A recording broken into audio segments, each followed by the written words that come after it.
Assalamualaikum warahmatullahi wabarakatuh. Perkenalkan, nama saya Marlian Milania Fibria dari kelas ATC. Di sini saya akan menjelaskan beberapa kekuatan yang dimiliki oleh manusia. Kata manusia sendiri berasal dari kata bahasa Arab manusia, atau yang berarti apa yang tidak pernah dilupakan oleh Tuhan. Dalam diri manusia terdapat beberapa kekuatan. Di sini saya akan menjelaskan 6 kekuatan yang dimiliki oleh manusia.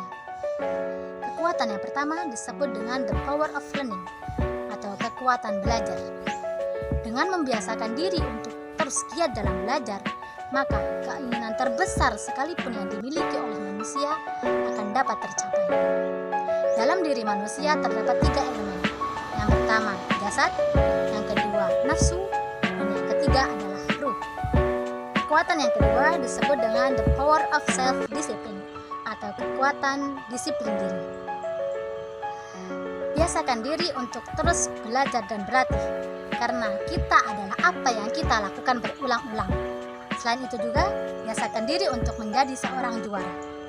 Mengapa banyak kita lihat dalam suatu kelas yang menjadi juara 1, 2, dan 3 adalah orang-orang itu saja?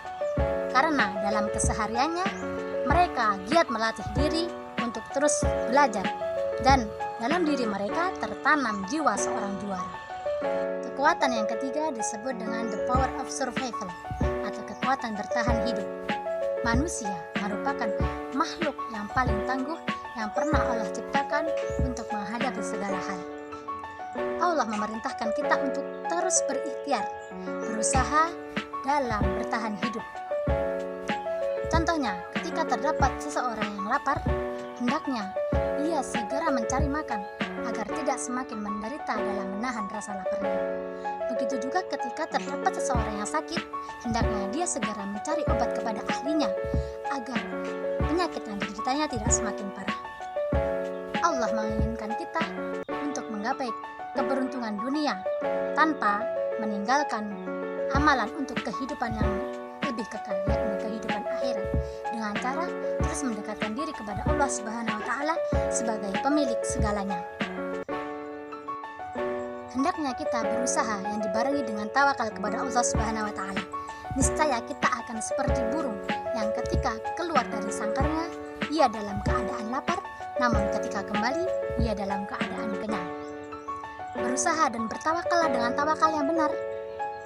Hakikat tawakal adalah bukan keberhasilan yang kita ingin dapatkan, namun tujuannya adalah Allah itu sendiri. Buatlah Allah ridho dengan dirimu. Dengan cara apa? Dengan cara ridholah dengan segala ketetapan yang Allah gariskan dalam kehidupanmu. Kekuatan yang keempat yakni the power of dream, atau kekuatan mimpi. Untuk menciptakan hal-hal yang luar biasa, kamu tidak boleh hanya bertindak saja, melainkan kamu juga harus mempunyai mimpi. Ciptakan target yang ingin dicapai, karena dengan adanya target atau tujuan yang ingin dicapai itu lebih baik daripada cepat namun tidak dibarengi dengan target yang jelas.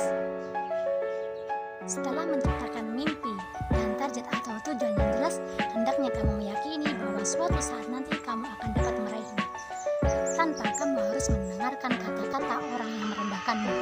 Tugasmu hanyalah berusaha dengan sungguh-sungguh, bertawakal kepada Allah, meminta pertolongannya agar kamu dimudahkan dalam meraih mimpi yang kamu ciptakan.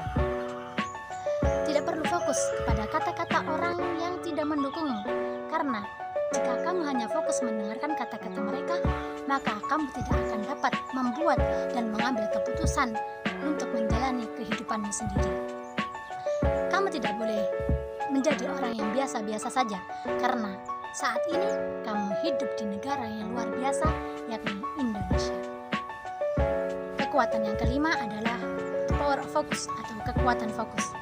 Seperti halnya matahari yang terasa hangat, namun jika kita fokuskan maka ia memanas. Kunci menghadapi kehidupan adalah menikmati segala fase yang sedang kita jalani, dan kesyukuran menjadi hal yang sangat penting. Karena Allah sendiri berfirman, la in syakartum la azidannakum wa la in kafartum inna adzabi lasyadid. Jika kita dapat mensyukuri segala nikmat yang telah Allah berikan kepada kita, niscaya Allah akan menambahkan nikmatnya. Namun, ketika kita tidak dapat mensyukuri nikmat nikmat yang telah diberikan, sesungguhnya azab Allah sangatlah pedih. Kekuatan yang keenam atau kekuatan yang terakhir adalah the power of mind atau kekuatan pikiran. Yakinkan pada dirimu bahwa apa yang dapat kamu sentuh dalam pikiranmu juga dapat kamu genggam dalam tanganmu. Mungkin cukup sekian yang dapat saya sampaikan. Mohon maaf apabila terdapat salah kata. Terima kasih atas segala perhatiannya. Wassalamualaikum warahmatullahi wabarakatuh.